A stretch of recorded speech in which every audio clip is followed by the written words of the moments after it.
Bonjour à toutes et à tous, ma team Kiffer, j'espère que vous allez bien.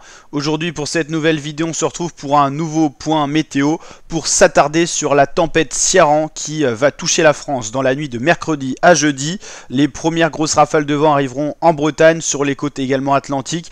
Ça sera vraiment mercredi vers minuit, 1h, et ensuite toute la matinée de jeudi et en se décalant vers le nord-ouest, la journée de jeudi qui pourrait être assez venteuse, que ce soit en Bretagne, en Normandie. On va voir un petit peu à quoi on va avoir affaire. Donc dans un souci de comparaison par rapport à notre premier bilan, nous allons reprendre ce site ici, pour comparer tout simplement à la première vidéo, premier point qu'on avait fait, et on va regarder un petit peu l'évolution, les changements qu'il y a eu et les rafales de vent, le vent auquel les régions françaises vont être exposées.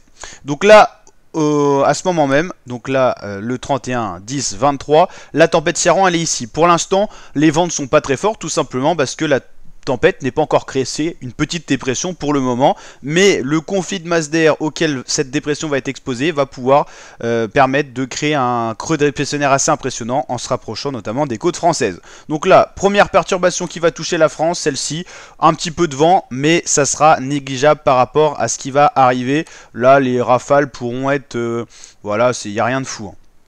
Et là, on parle de vent moyen, on parle pas de rafales, donc là les rafales elles peuvent atteindre 70 km/h pour la première perturbation. La Bretagne est habituée à ce genre de temps. Mais voici un petit peu la bombe météorologique qui arrive, des vents très tempétueux, un creux dépressionnaire impressionnant, notamment qui va se renforcer en diminuant en HPA, c'est-à-dire en pression atmosphérique, ce qui permet au vent d'augmenter et également à la mer potentiellement de déborder plus facilement avec moins de pression. La mer peut monter d'1 mètre. Rajouter à cela les vagues qui seront de 10 à 14 mètres, ça peut être vraiment dangereux, notamment pour tout ce qui est îles, Noirmoutier, tout ça, toutes les îles du bord de mer et également toutes les zones inondables. Donc voici là la tempête, ça sera mercredi à 21h ça. Donc là la tempête Ciarán elle est ici et ça c'est la deuxième tempête qui touchera un peu plus le sud de la France et la façade atlantique et même l'Espagne. Donc là on va s'intéresser surtout à la tempête Ciarán. Donc au milieu pas beaucoup de vent, c'est le creux dépressionnaire, c'est comme un œil de cyclone par exemple, et là des vents très tempétueux. Alors là on parle de 130 km/h en vent moyen, donc ça veut dire qu'on peut atteindre les 160 en rafale par exemple. Donc ça c'est vraiment impressionnant. Ensuite, donc là, la tempête va encore plus se former ici. On a un conflit de masse d'air, le froid qui est présent sur les îles britanniques, la chaleur qui remonte de l'océan Atlantique un peu plus vers le sud de l'Espagne notamment. Et donc là, petit à petit, ça va avancer. Hop, et ça va s'engouffrer dans la mer de la Manche, entre l'Angleterre et la France tout simplement. Et donc là on voit bien que vers minuit les premiers vents assez importants auront lieu. Voici ici l'endroit le plus fort au niveau des vents, et là on voit bien que le centre est ici tout simplement. Hop, et là on voit bien également la puissance et l'étendue de cette tempête qui est assez impressionnante, hein. Alors elle ne sera pas aussi puissante que la tempête 99, pourquoi? Parce qu'on va s'intéresser maintenant au jet stream. Le jet stream c'est les vents d'altitude. À l'époque lors de la tempête 99 où il y avait deux tempêtes qui s'étaient succédées, le jet stream avait dépassé les 400 à 500 km/h au sud de la France, ce qui ne sera pas du tout le cas sur cette tempête là, ça sera pas plus de 350, donc des vents en gros à la surface de la Terre, enfin par exemple en France qui ne dépasseront normalement pas les 180 km/h en rafale, ce qui est déjà énorme. C'est la tempête la plus forte depuis 99 que la France va affronter. Et pour comparer une fois de plus à la tempête 99, elle s'était engouffrée sur la France d'ouest en est, ce qui ne sera pas le cas de cette tempête là qui va remonter le long des côtes britanniques et le long de la mer de la Manche. Donc c'est pas du tout la même configuration et normalement on aura une tempête quand même moins forte mais qui sera tout de même soutenue avec des vents qui pourront aller jusqu'à 170-180 km/h en rafale sur les côtes exposées, c'est-à-dire toutes ces côtes ici, un petit peu moins fort ici, et ici on pourra atteindre les 140 km/h sur les côtes normandes. Donc là hop ça va progresser. Voilà, les vents les plus forts toucheront Brest, hein. Ça va vraiment être cette zone là qui sera la plus heurtée par les vents forts. Donc là quand on dit 79 km/h c'est pas fort mais c'est en vent moyen. Là on voit bien quand on aura 97 en vent moyen, c'est à dire qu'une tempête c'est pas régulier, il y a des coups de vent qui peuvent affronter qui peuvent monter très haut. Ensuite ça va se décaler ici, donc là ça va vraiment toucher la Manche, hein. Ça va être puissant aussi, et ça va s'engouffrer le long de la mer de la Manche avant de s'évacuer et de s'atténuer également, mais ça va encore être bien fort ici, hein. Mais en tout cas la tempête va bien perdre de son activité au fur et à mesure. Là il y a une sorte d'autre tempête qui va toucher un petit peu plus l'Espagne, Donc ça va épargner un petit peu les côtes bretonnes et tout ça. Et là on a déjà une autre tempête qui se prépare. Tout ça c'est dû au conflit de masse d'air, l'océan Atlantique encore très chaud à cette période de l'année, et surtout un conflit masse d'air froide, masse d'air chaude, qui est à ce niveau là tout simplement. Et donc là également gros système dépressionnaire qui va toucher la France et l'Espagne, mais la Bretagne sera beaucoup plus épargnée par cette tempête là qui va plus toucher l'Espagne. On le voit ici, hein, c'est surtout l'Espagne qui va être touchée par cette tempête-là. Et un petit peu l'Atlantique, notamment La Rochelle, tout ça. Et ensuite, ça va bien s'effacer afin de disparaître. Et tout ça va laisser place à un courant de nord-ouest, donc beaucoup plus frais, des températures beaucoup plus de saison. En fait, c'est la régulation normale de la planète Terre qui se fait, hein, tout simplement. Les températures étaient trop chaudes à nos latitudes, et des tempêtes vont venir remettre en place un courant assez normal avec des températures de saison. Mais tout ça donne lieu à quelques violences au niveau du vent. Donc voilà, ça c'est ce qu'on peut dire. Maintenant, les prévisions, elles ont montré quoi? Elles ont montré que les vents les plus forts iront de 150 à 170 km/h sur les caps et côtes exposées, notamment sur toutes les îles, hein, que ce soit possiblement les îles de Jersey, Guernesey, mais également Noirmoutier, on l'a cité à plusieurs fois, qui est en zone inondable. Les villes bretonnes les plus sur la côte, comme Brest et tout ça, pourront avoir des vents à 150 km/h, voire plus. On sait que quand on dit 150-70, il y a toujours une marge d'erreur, c'est-à-dire que ça pourra monter, je pense, les vents les plus forts de cette tempête monteront jusqu'à 180 km/h, ce qui est énorme sur les côtes exposées. Dans les terres, on va avoir du 110 à 130 en rafale max normalement. Et ensuite, il y aura quand même des vents jusqu'en Île-de-France à 100 km/h, ce qui veut dire qu'on aura certainement des rafales à 120 sur Paris également. Il faut toujours montrer une marge d'erreur qui est à peu près de 20%. Donc c'est quand même une tempête la plus forte depuis 99 et qui sera en dessous des deux tempêtes qui avaient touché la France en 99. C'est déjà ça. Mais attention, ça sera quand même quelque chose de puissant.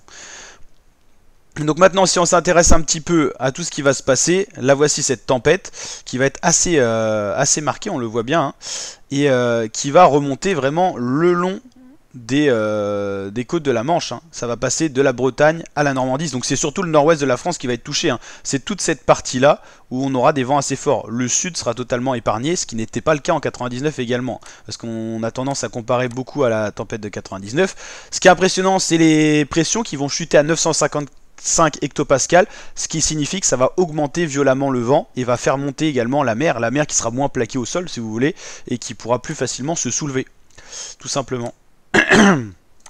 Donc dans ce que je voulais vous montrer, donc là c'est voilà, Brest, Île-de-Sein et tout ça qui seront les plus touchés par cette tempête. Et qu'est-ce qu'on voulait voir également avec vous? Ça c'est le modèle arpège qui prévoit bien les vents. Donc en gros, hop, en plus l'échelle est plutôt pas mal. Donc on voit bien que là on va taper surtout ici, hein, dans les vents forts. Donc ça c'est la première perturbation, c'était pas la vraie, hein. La plus forte c'est celle-là. Et on voit bien qu'on va atteindre pardon, des vents à 140, 150, 160 km/h sur les caps les plus exposés. Et là on voit très bien la zone qui va être le plus touchée, hein. C'est tout ça, hein.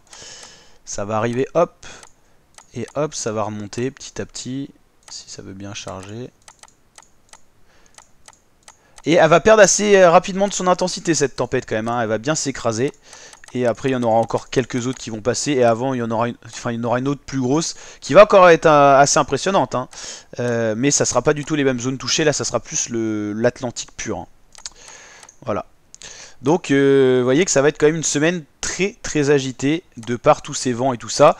Et le dernier modèle, on va le prendre en rafale, c'est mieux. Parce qu'un vent moyen, c'est pas très indicatif, hein. Ce qui fait des dégâts, c'est les rafales tout simplement. Et en plus là, ce qui est bien, c'est qu'on a les pressions. On voit bien que ce qui se passe, ça concerne cette zone-là, hein. On retrouve ça nulle part d'autres sur la planète. C'est vraiment ici qu'on a cette tempête Ciarán qui est ici. Là, on a d'autres tempêtes qui sont là. Donc là, mardi 31, hop. Donc des perturbations vont toucher la France. Ciarán qui arrive petit à petit, donc il faut bien comprendre qu'elle va glisser le long du conflit, masse d'air chaude au sud, masse d'air froide au nord, tout en suivant le jet stream, les vents les plus puissants d'altitude. Et le creux dépressionnaire, là il sera ici, on sera à combien? On sera pas encore si bas que ça. Est-ce qu'on va l'avoir? 982 et tout ça. C'est vraiment sur les côtes françaises que ce creux va se créer, et c'est ce qu'on appelle une bombe météorologique, hein. Parce que les vents se renforcent à ce moment-là, si vous voulez, en fait. Donc là, hop, voilà, les premiers vents tempétueux vont toucher la Bretagne dès mercredi dans la soirée à 20 h, hein. Donc là, je trouve que l'échelle de couleur est très mal faite parce que de 100 à 200 on ne voit pas la différence, tout simplement. Hop. 970, là, ça sera le plus bas à ce moment-là. 966 plutôt, et ça va encore baisser normalement en arrivant sur les côtes britanniques. Et le début de vraiment la forte tempête, c'est vers minuit. 957, c'est vraiment bas. Bon, c'est pas du tout le record, hein. Il y a eu des records bien plus bas. Je crois que c'est 945 pour la France à cette époque-là de l'année. Donc 954, voilà. Et voilà tous ces vents tempétueux qui vont toucher Brest et toutes ces zones-là, hein. Ça va vraiment être ici le plus fort, hein. On le voit bien ici. Donc là, on l'a dit, l'échelle de couleur est très mal faite, mais ça nous permet de voir un peu plus largement où les vents vont être les plus forts.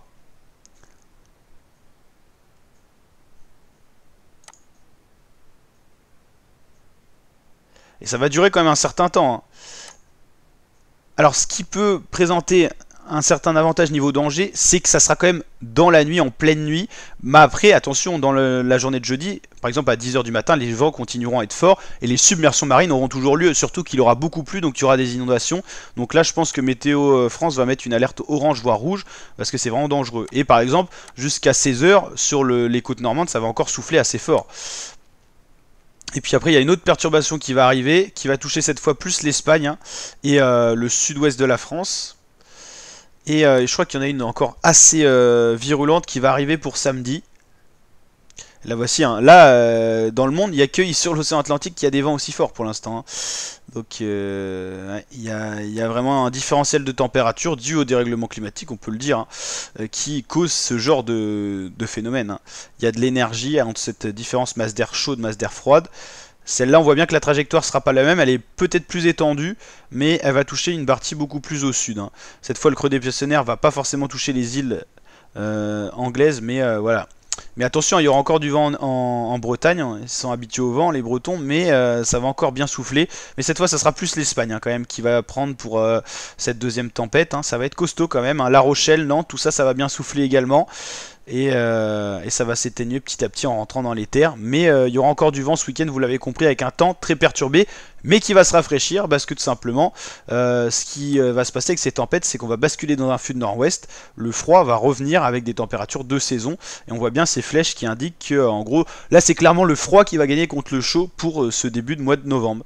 Et on voit bien que l'anticyclone des Açores, qui est situé ici assez bas, va faire coulisser les dépressions pour que ça tape en fait entre l'Espagne et la France. Ce qui explique qu'on ait toutes ces perturbations qui viennent quasiment des États-Unis et qui vont nous rejoindre sur les côtes françaises et qui créent en fait tout simplement ce genre d'instabilité océanique.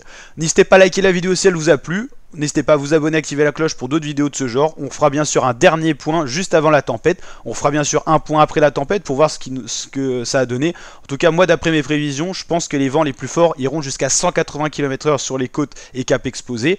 Et là, quand je vous dis ça, j'inclus les 20% en plus. Donc ça sera le max, je pense 180 qui pourra survenir tout ici, surtout sur les îles. 170 peut-être sur les côtes. Et des villes comme Brest pourront exposer à des rafales à 160 km/h. Si on prend une ville un peu plus dans les terres comme Rennes, on devrait atteindre les 140 max. Attention également aussi sur la baie du Mont-Saint-Michel, il risque d'avoir des grosses submersions marines et des villes comme Caen pourraient être exposées à du 130-140 max également.